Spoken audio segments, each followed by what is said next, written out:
So this is the new Kubota L3560 with the LA805 loader.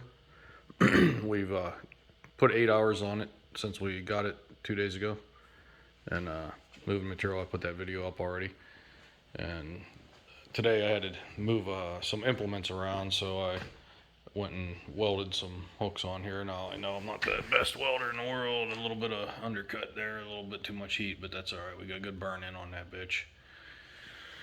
So we got the hooks burned in, got some Rust-Oleum Kubota orange paint on there. And you know what? Farm welds, they never break anyways. These welds will be here forever. I'll be dead long before these welds are. Yeah, it sucked because we started having to move some stuff, so I was wrapping chains around the bucket, and I'm not sure. Let's see if you can get the light in there. So I was ripping the paint off of there and ripping the paint off of the front edges by wrapping chains around here. So just try to weld them hooks on so they could be the scratchy items and get some paint back on there. So the other thing I did, I went to Amazon and I got myself a cheap little excuse me, $33 Boss Audio 616 AU, or I'm sorry, 616 UAB. Man, and along with that, I did buy a little wiring harness, and do I have a part number for that? I don't know. If you go on Amazon and you type in Kubota radio harness, 9-pin, Kubota 9-pin radio harness. Oh, here it is. This was it right here. It was,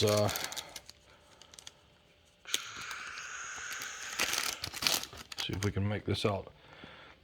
The brand was Almost, and compatible with player dash stereo.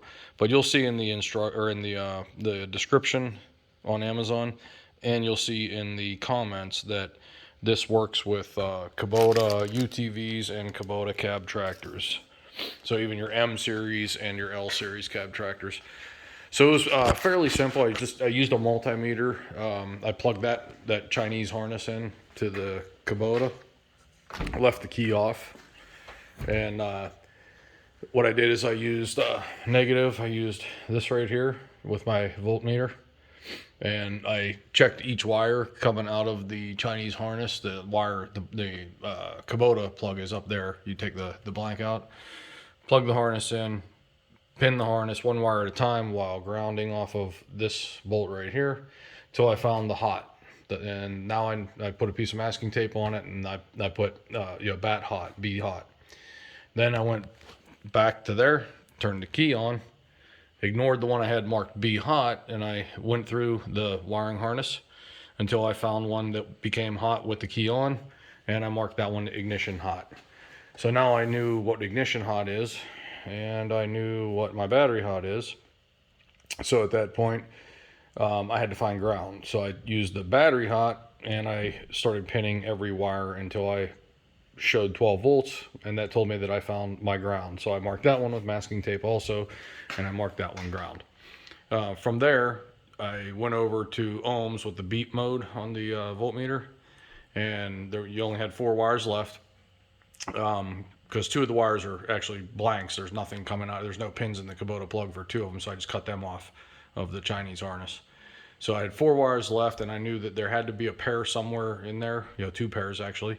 So I picked a wire, held the red lead from the voltmeter that was set to ohms and beep, and then I started hitting the other wires until I got a beep. And when I got a beep, I knew I was reading resistance through the speaker and I was completing a circuit. So I taped those 2 together, knowing that was a speaker. I didn't know which speaker, and honestly, I didn't care. I didn't care if right was left and left was right, or if they were the right thing. And that left 2 wires, which obviously had to be the other speaker. That was the pair. So no further ado, we come up here. We have our $33 radio, and I think it was a $10 or $15 wiring harness. So now if I come down here and I reach down for my key and I turn the key on, we get little welcome screen.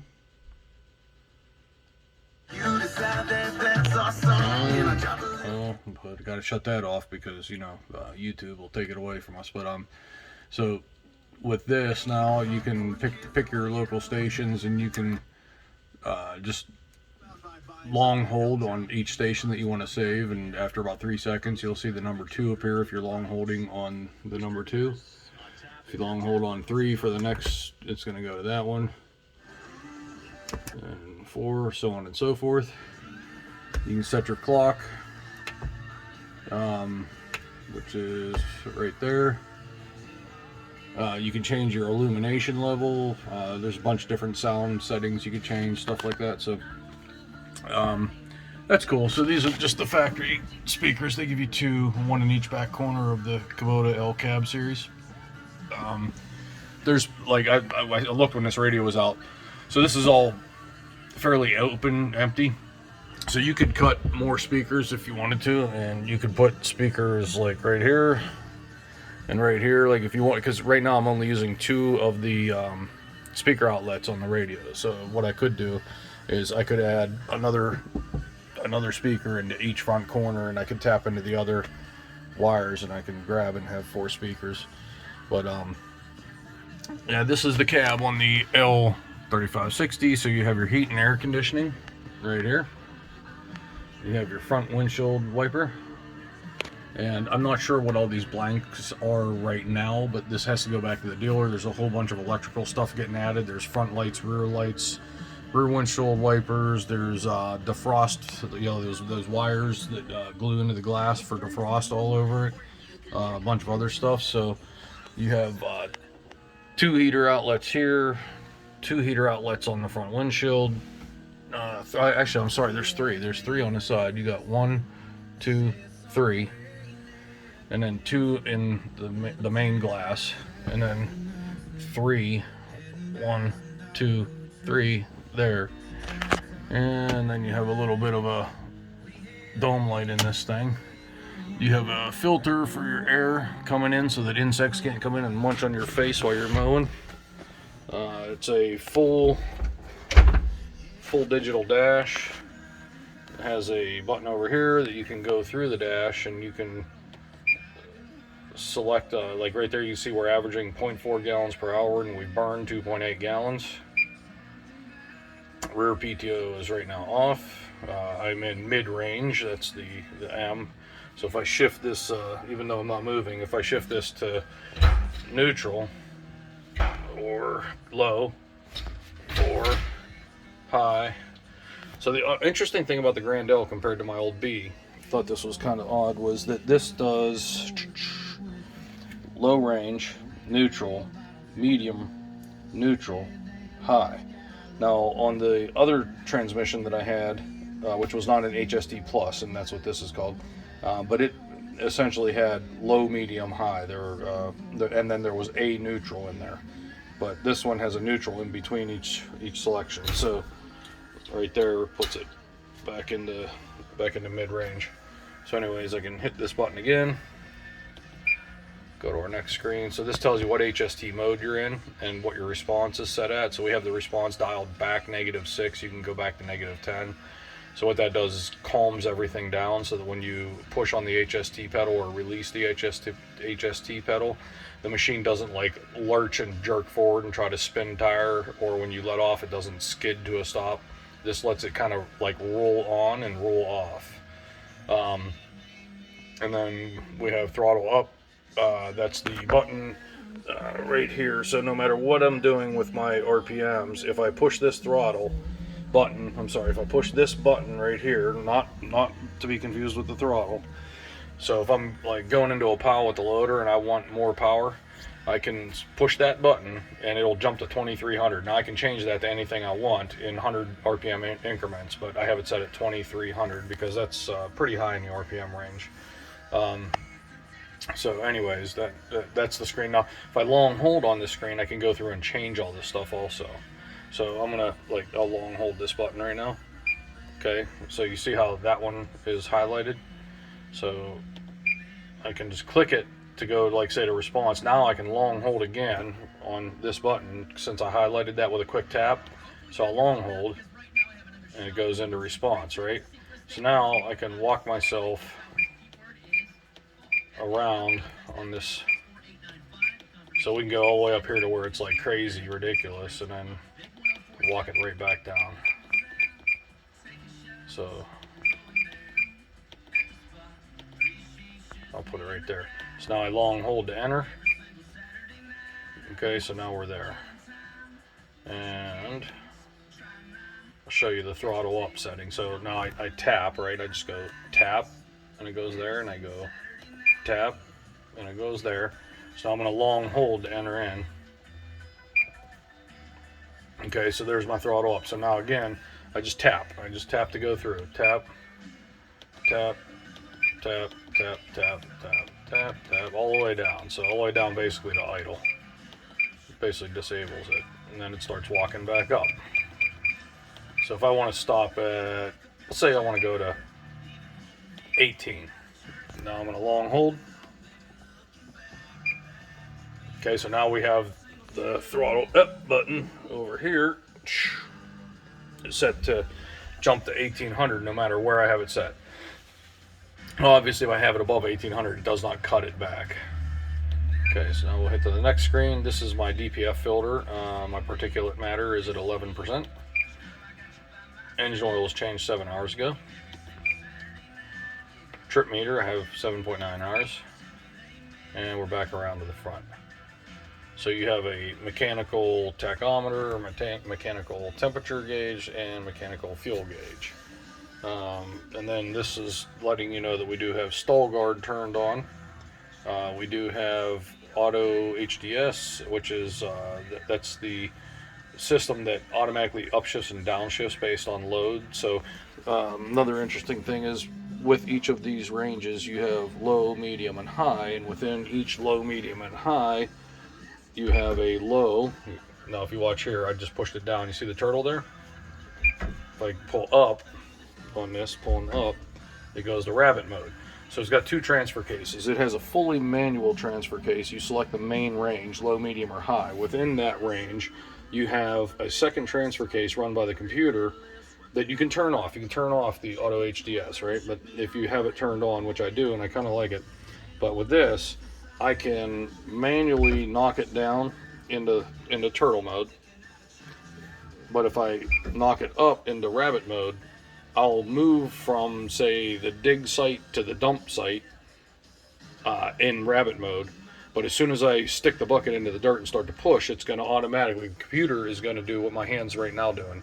But I'll start pushing into the pile, boom, it sees the load, it goes into a lower gear in that secondary transfer case.